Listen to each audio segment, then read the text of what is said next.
नमस्कार, माझं नाव वनिता. मी महाराष्ट्रातून तमिळनाडूमध्ये आली आहे. मी तुमच्यासाठी घेऊन आली आहे तमिळनाडूतील प्रत्येक घरात बनवली जाणारी इडली पोडी. तर सर्वात आधी माझी सासू सर्व मेजरमेंट सांगते. 250 ग्राम.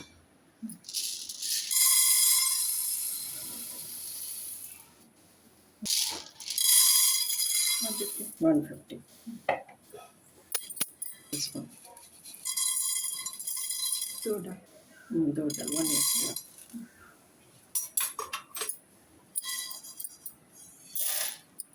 Black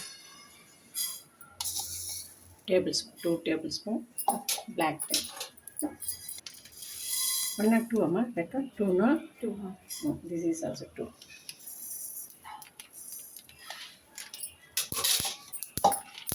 P. Let's see. Okay. Cashmere. 60 ordinary. More is there means only open and keep means all reduce so that more calm only one. This like Jeera 1 tablespoon, pepper 1 tablespoon. Enough.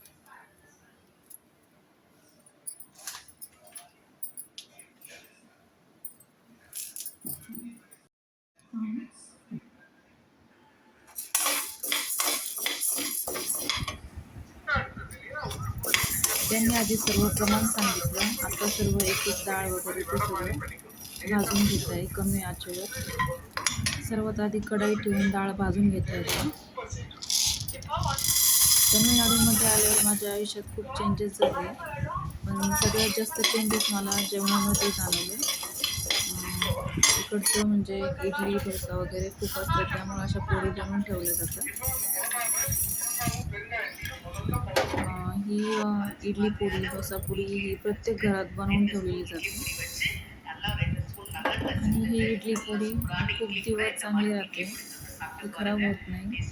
आणि जशी जशी ती मुरते तशी त्याची चव पण छान लागते. आणि ही तुम्ही डोश्यासोबत, उत्तप्पासोबत, इडलीसोबत अशी घी किंवा तेल टाकून खाऊ शकता. खूप छान लागते.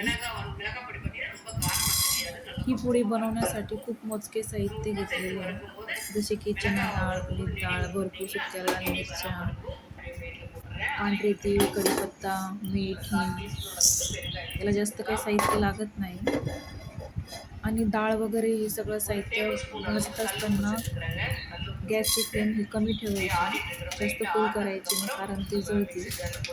जास्त जळू द्यायचं नाही, त्यामुळं कमी आचेवर थोडंसं असं भाजून घ्यायचं.